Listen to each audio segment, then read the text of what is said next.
The clouds parted over the Isles of Boreas. It was time to choose. The rebellion was in trouble. Ravens were scouting for the secret rebel base. They needed a game changer. Pieces of the Sky Ripper had surfaced. Renato knew that using it could go catastrophically wrong, but he was sure he could figure out how to use it safely. Also, a temple had risen out of empty desert. The Iblis stone was hidden there. It was a dangerous artifact. It could corrupt its user into a bloodthirsty monster. Maybe he could find a way to use it, to take its power without surrendering to its wickedness. And also, his old friend Lapino needed rescuing.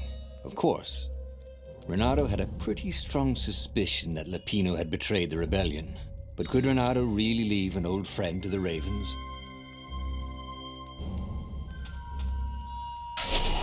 The island was windswept desert.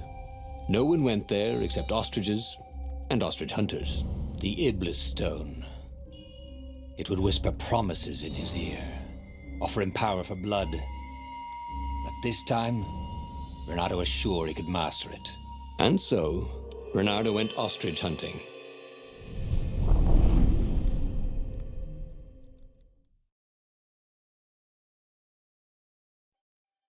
Every child could sing verses about the Sky Ripper, but ancient codices held hints of other things. A stone that ate souls, a ruby that drank blood, a jewel only a righteous man could give away. Were all these things the Iblis stone? Long hidden in a buried temple, another ancient item that was only resurfacing now, drawn up from the deeps by the Emperor's horrific rituals?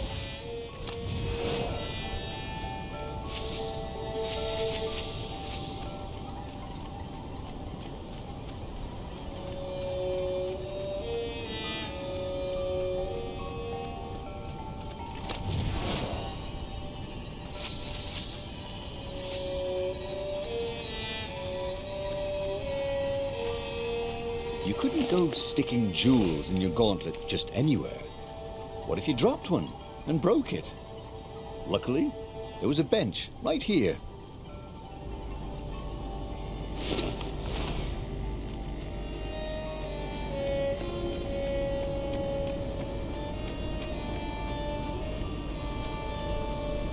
What was he doing here? Last time, the stone had fought him for possession of his own soul.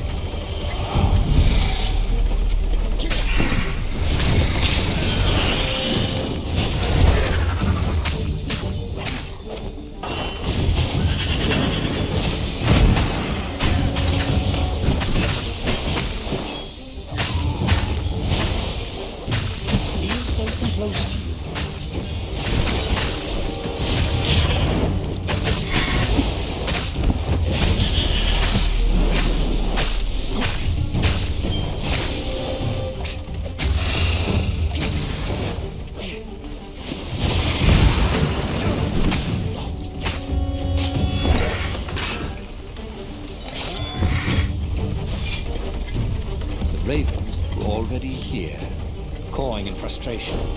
They were still searching for a way in. Good. Then he hadn't come too late. Renato hoped his mother wasn't watching.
This chest contained a Vorpal sword.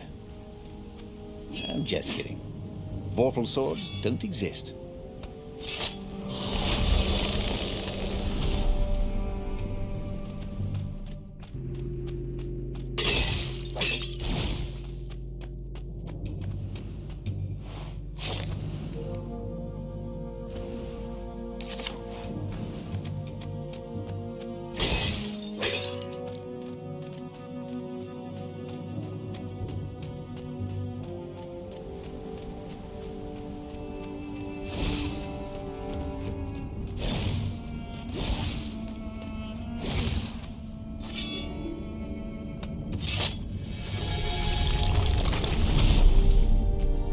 What was really fun was hooking yourself onto a moving ship.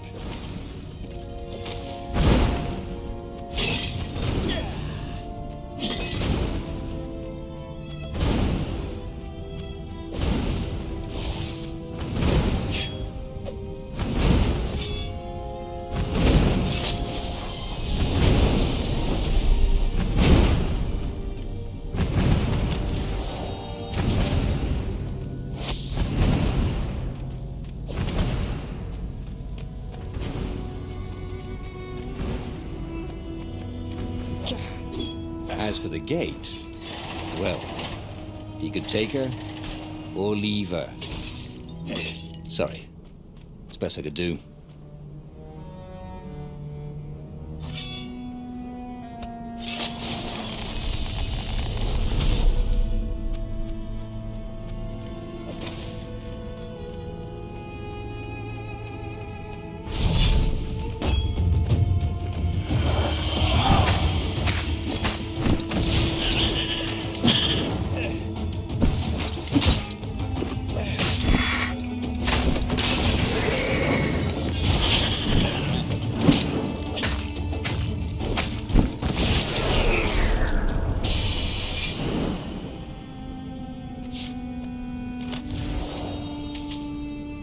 Not everyone knew how to use magical gems.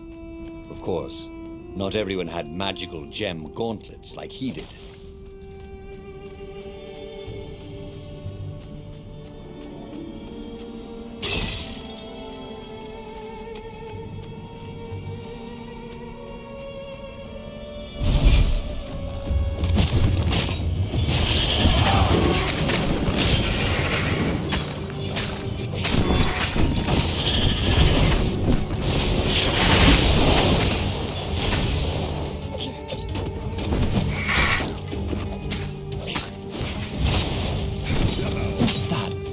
Very cool sword, thought Lara. But seriously, he couldn't feel his paw anymore.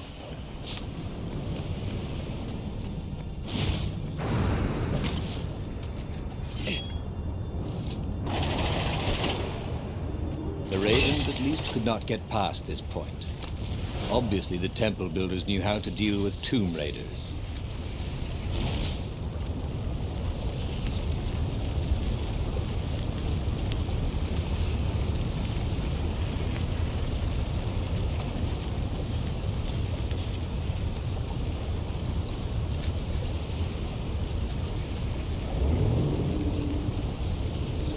A very clever engineer named Elon Muskrat had got his start making floating platforms. Not many people knew that.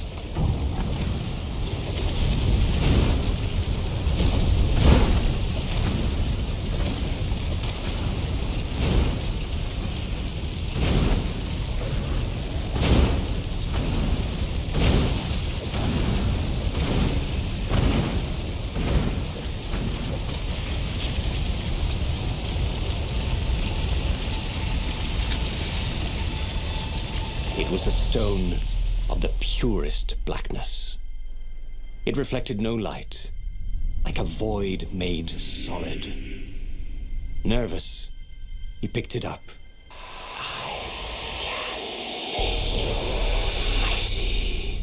Who said that? It was the stone, eager, thirsty.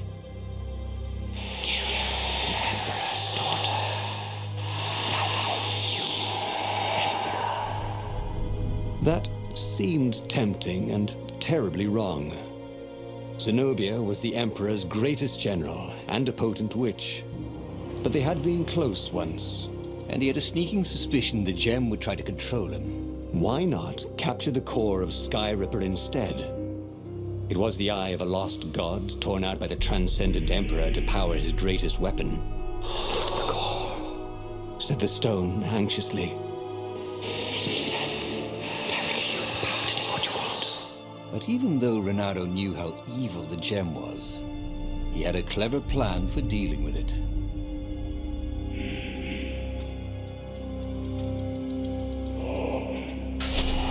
Why was he listening to a talking rock? But the rock had a point. If the stone could truly turn him into a powerful warrior, he could defeat the Emperor with the very weapon the wicked old toad had sought for himself. To be a hero, you had to sacrifice old friends sometimes, especially when they've become enemies.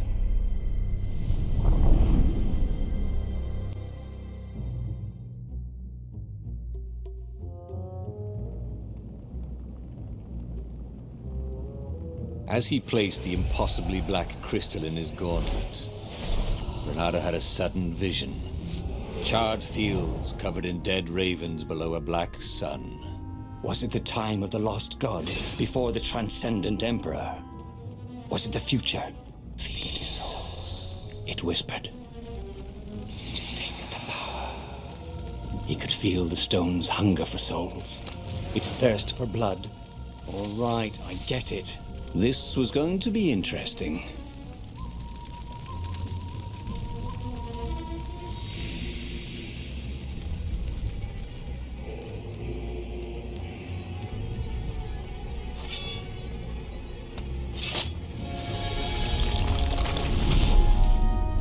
Smashing things was fun.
What else could you hook?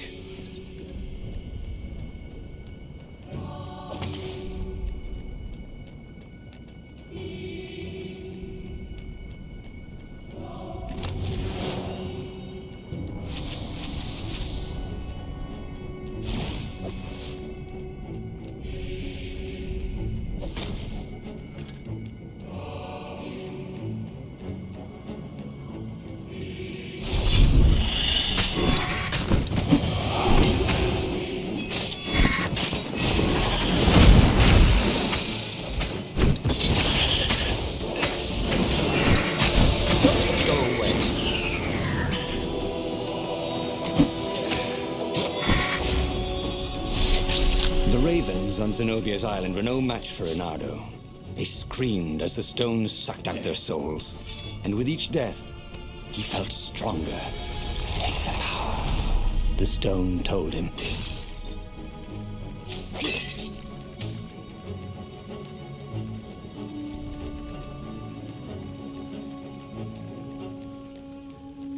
Where was a workbench when you needed one? Oh, never mind.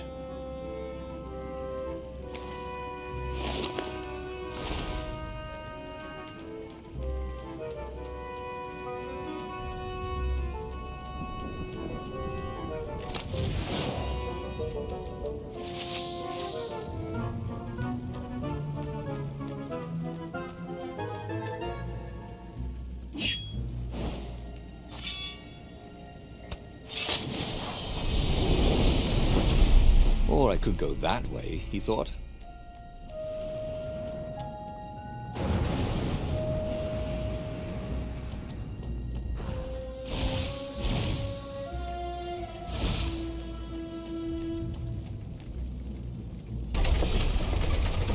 do worse with Zenobia than he'd done with the core, could he?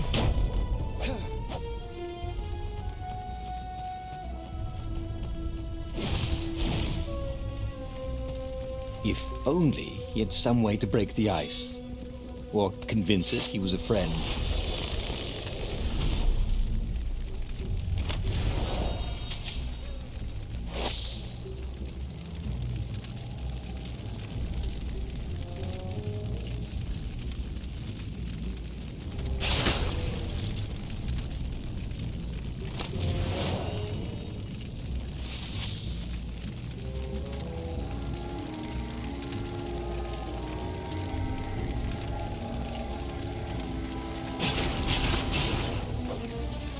Hey, how do you tell if someone's far away, or just really small?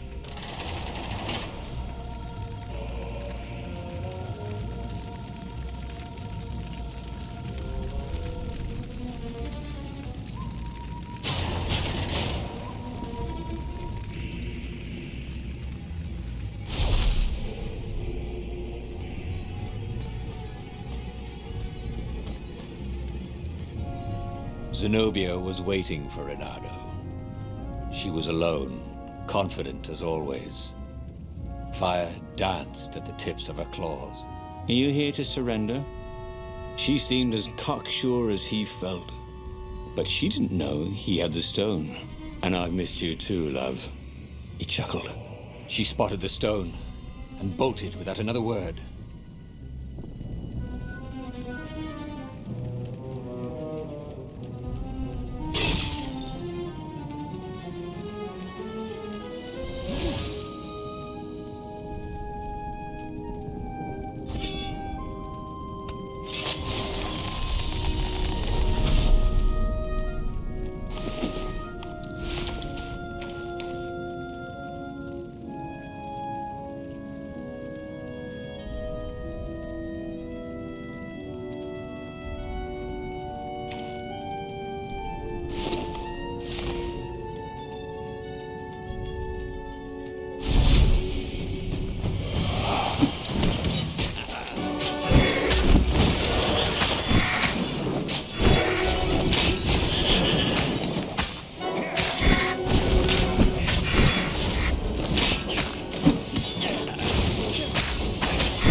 This one looked familiar.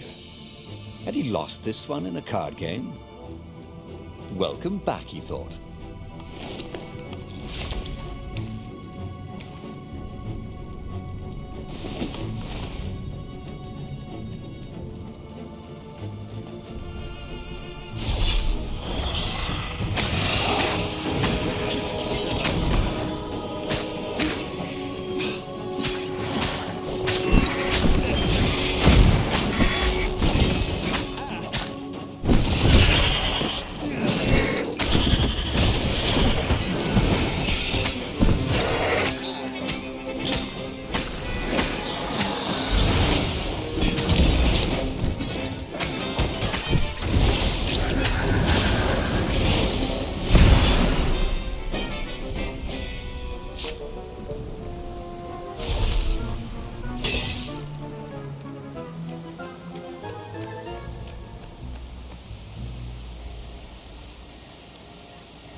Finally, Renato caught up to her.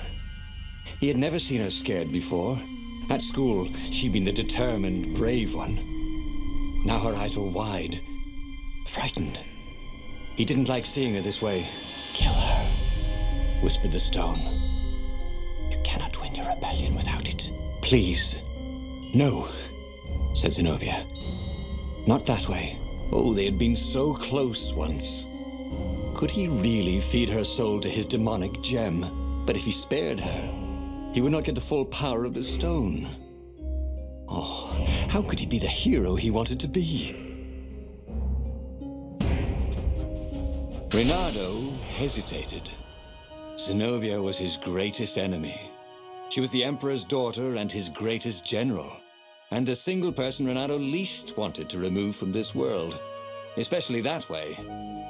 She was holding her arms out before her, hands fluttering, fending him off with hopeless urgency.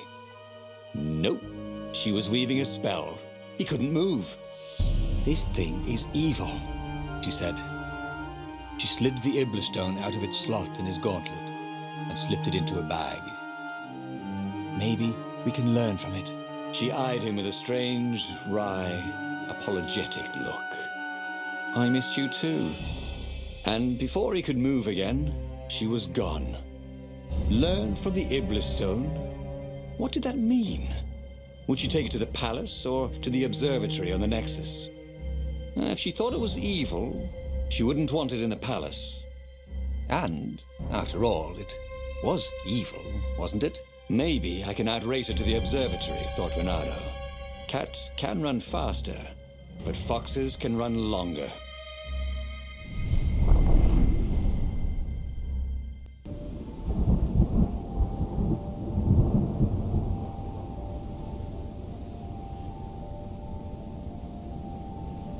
Renato felt a little sick. Ever since Zenobia had taken the stone from him, he'd felt an ache that wouldn't go away. He missed it. He wanted it back. He needed it back. Why hadn't he killed her when he had the chance? She was the enemy. He hadn't even seen her in 14 years. Why had he hesitated? You're a sucker for an empowered woman. Renato kicked himself. Don't make that mistake again.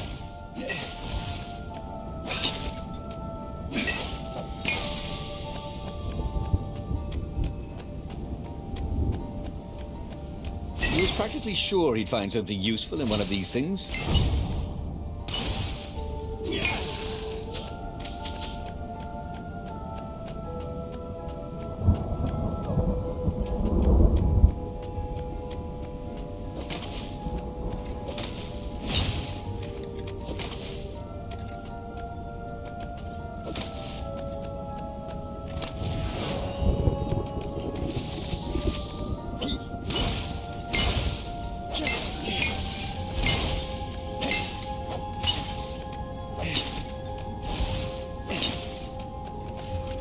He felt like Tarzan.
There was blood on this one, so it hadn't saved its owner.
Zenobia thought the stone was evil.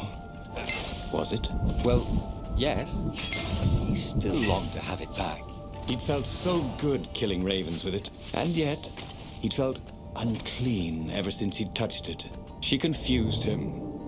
She'd made him want to be a better fox, and then she'd abandoned him, never telling him she was the Emperor's daughter, never contacting him since. Well, who was she to tell him the stone was evil?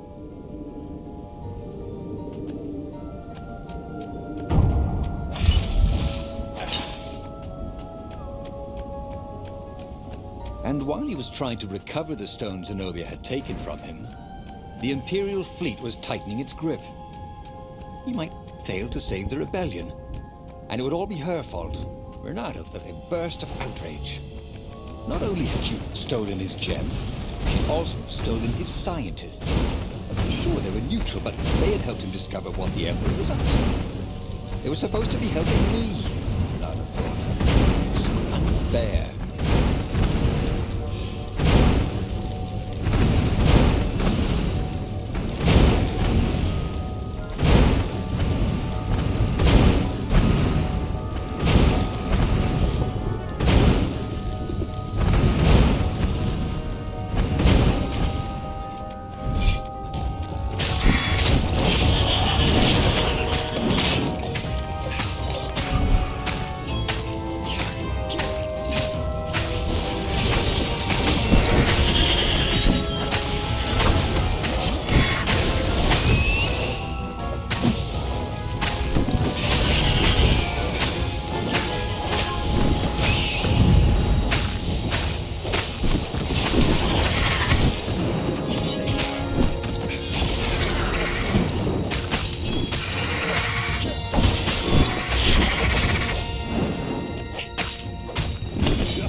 In a swirl of newly remembered knowledge.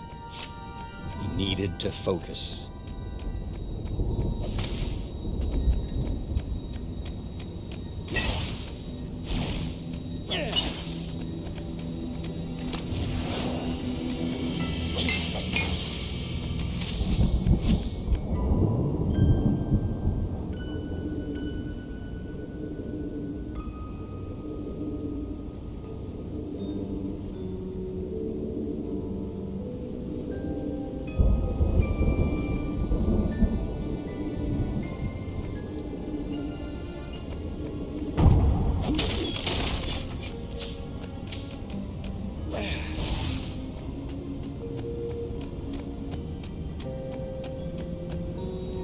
The scientist's toes were pointing arcane instruments at the stone and looking at it through prisms and reflections.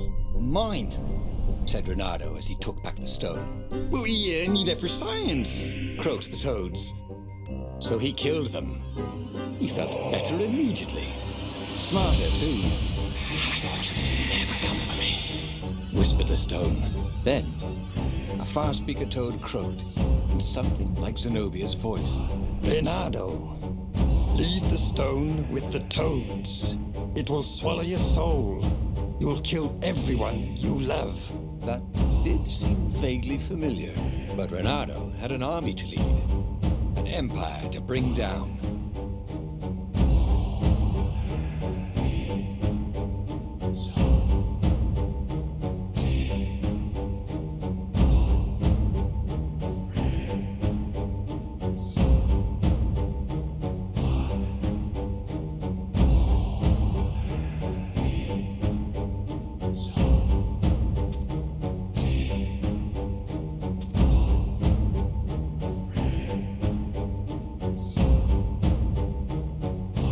I know you can fight this thing.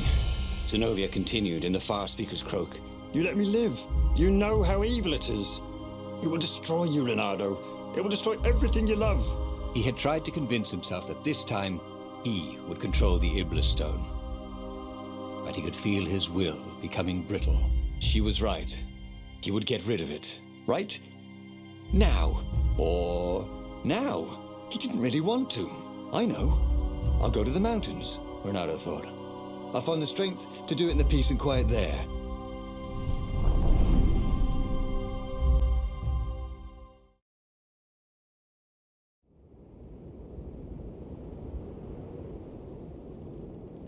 As the Farfarer landed at the foot of the mountains, Bernardo was surprised to find Lapino there. What are you doing here? Oh, you wouldn't believe it. I was stowed away on an Imperial courier ship, dressed up as a combat nurse carrying a general's beak transplant. This is not a great time, said Renato, who was pretty sure he did not, in fact, believe Lapino's story. That's when you need your friends, said Lapino. I just need some peace and quiet, said Renato, and grimly set out on the path.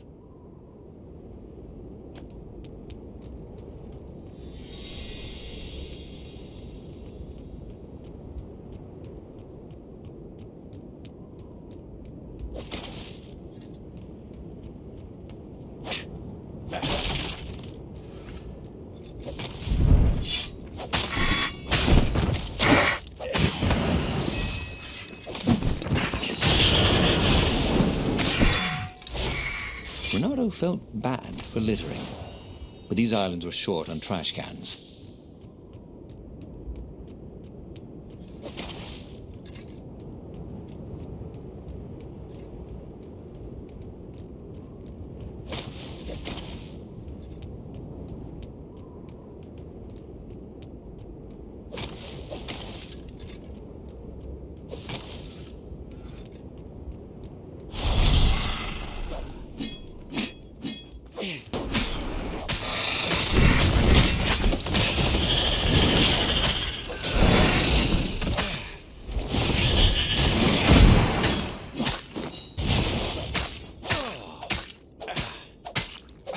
The mysterious sword from the east made you so fast you could catch a fly with your chopsticks.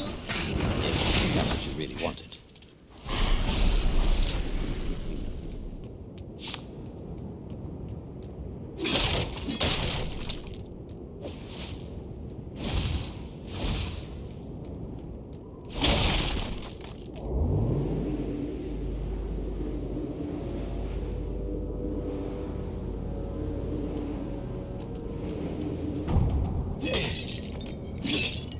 Well, they really needed to redecorate anyway.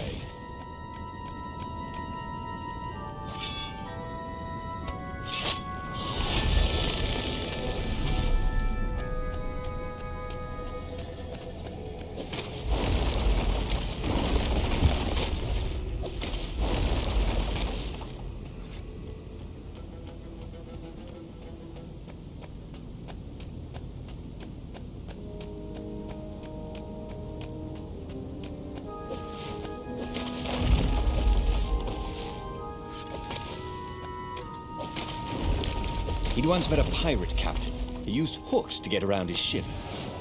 Oh, what was his name again?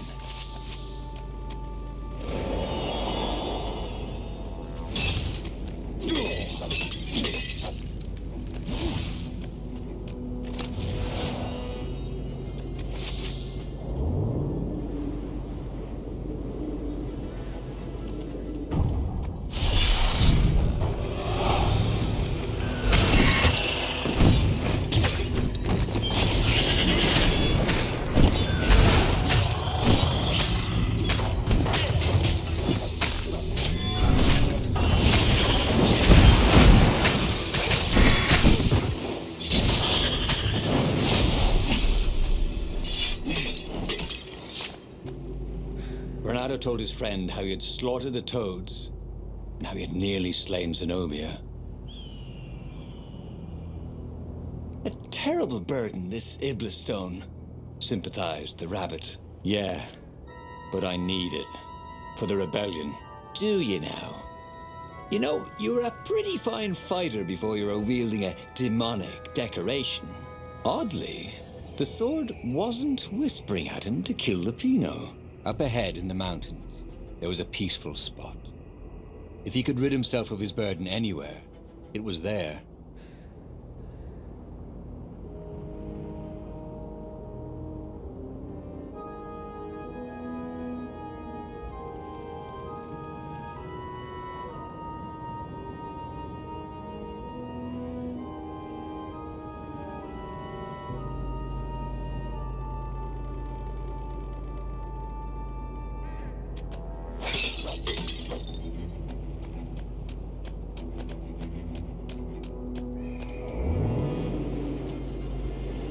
Renato had always wanted a flying carpet. This was more like a flying tabletop, but it would do.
Is that a word for a lot of ravens? Like a doofus of ravens?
Renato thought he would make a difference, snatching the Ibla stone before the Emperor could get it.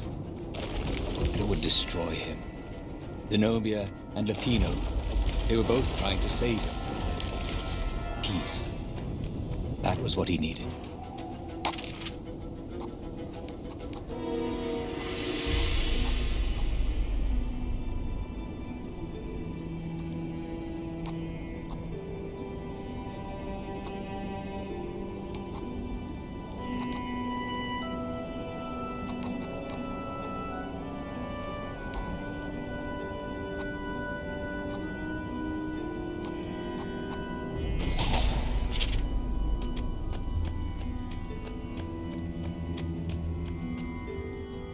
So much for peace and quiet.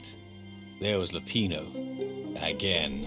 You're stronger than some dumb rock, Lupino said. Let's just bury it, and no one will ever find it again. Renato could feel the spirit energy of all those dead ravens inside him, pecking away. The rabbit was right. Even if the rabbit was a traitor, he was still right. He tore the Iblis stone from his gauntlet and threw it into the hole Lupino had dug. Stone was silent.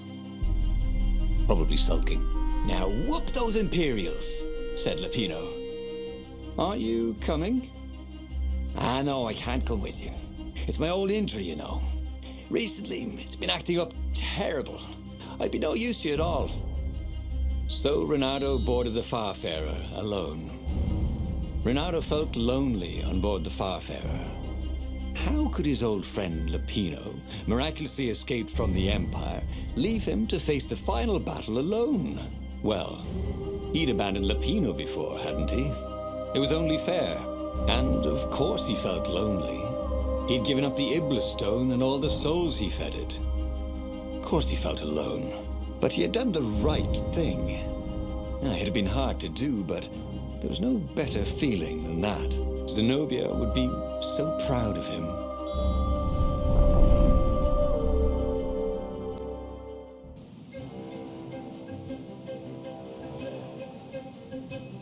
The battle, alas, was not going well. He no longer had the stone, and he'd never gotten the core. Lupino wasn't with him, and he was up against Zenobia, out there somewhere, maneuvering the Emperor's forces. The rebels had been outnumbered from the start, and he still had that aching longing for the stone. But that is what it means to be a hero. He would fight his way to Zenobia. He would show her what he was capable of. Just him, with no diabolic accoutrements. He would win, no matter the odds.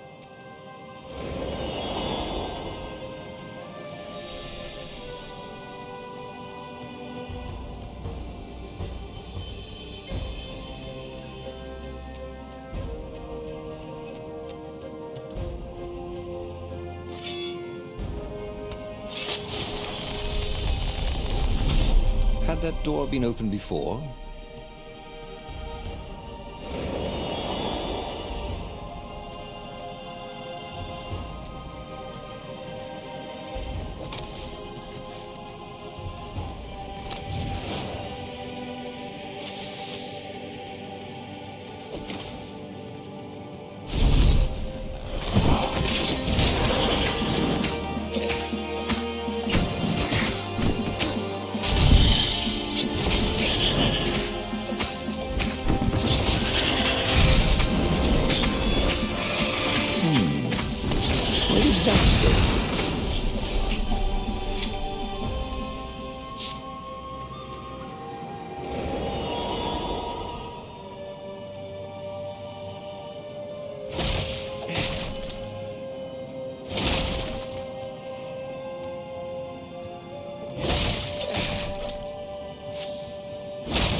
These platforms were great.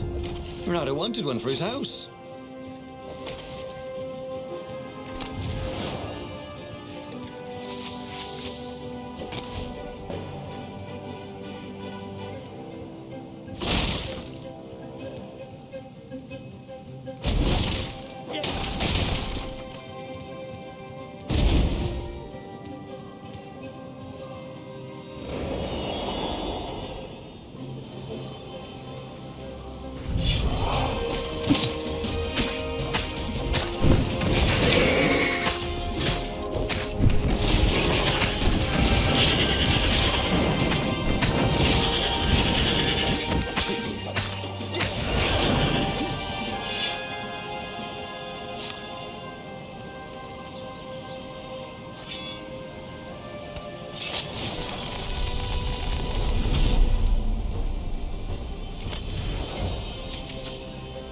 This jewel was more than sparkly. It had arcane power and an engraving. To Cindy.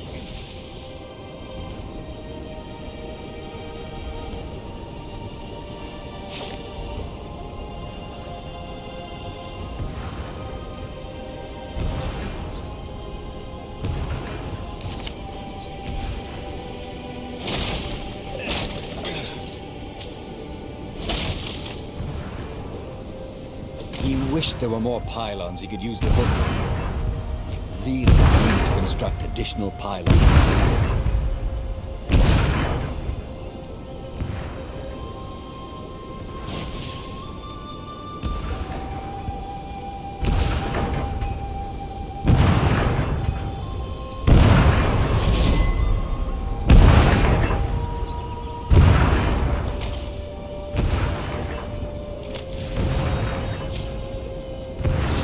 Jewel. Renato couldn't wait to find a workbench.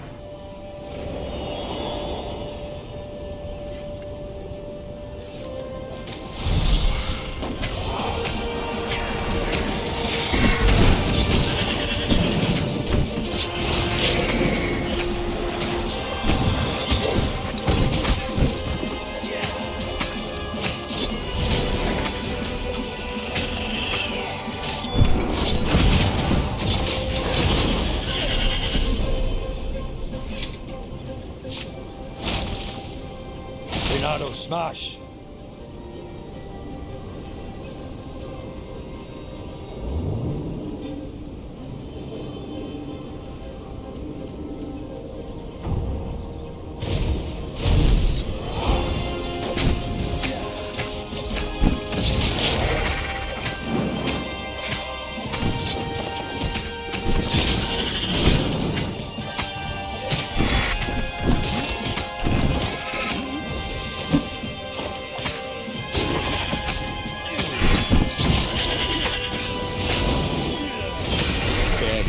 Claw on it.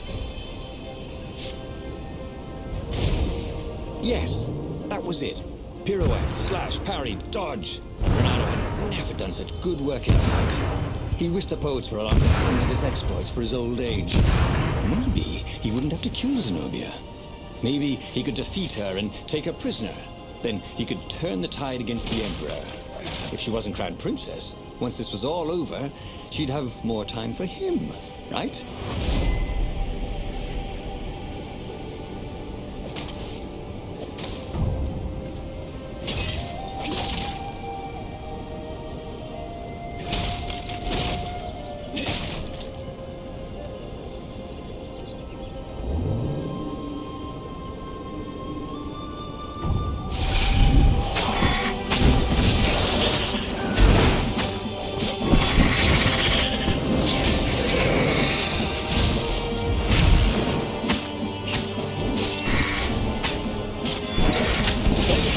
Gravity for me.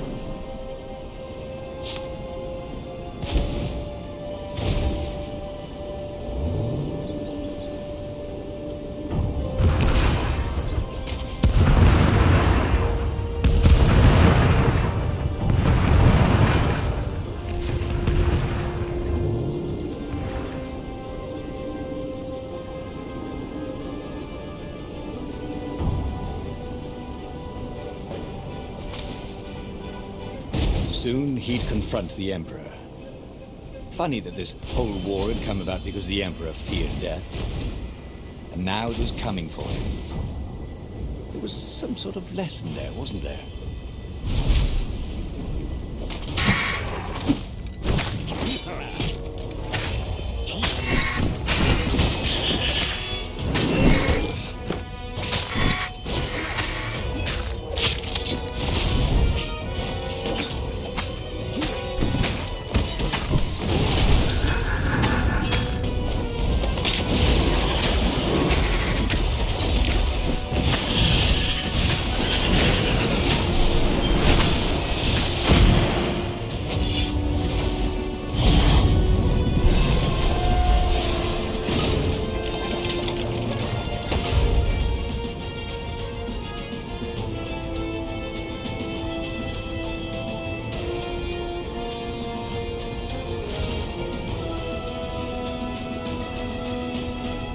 By some miracle, Renato fought his way to the Emperor's ship. He was exhausted, bleeding, but he'd found the strength to reject the stone. Zenobia came out of the ship. "Renato!" she shouted, and then she fell down and died. Lapino was behind her, wielding a sword that seemed to suck all the light out of the sun. You idiot! You threw the stone away! cried Lapino. You said it was evil. It hates sanctimonious prigs like you, laughed Lapino. We're having a grand old time. Renato turned and ran. But no matter where he ran, Lapino jumped in front of him until Renato was cornered. That boy could hop. You wouldn't do this to an old friend, would you? Cried Renato. You mean this? Said Lapino, as he slid the sword into Renato's guts. Damn it! Again? And he hadn't learned anything new this time. He'd done the same thing twice, yet expected a different outcome.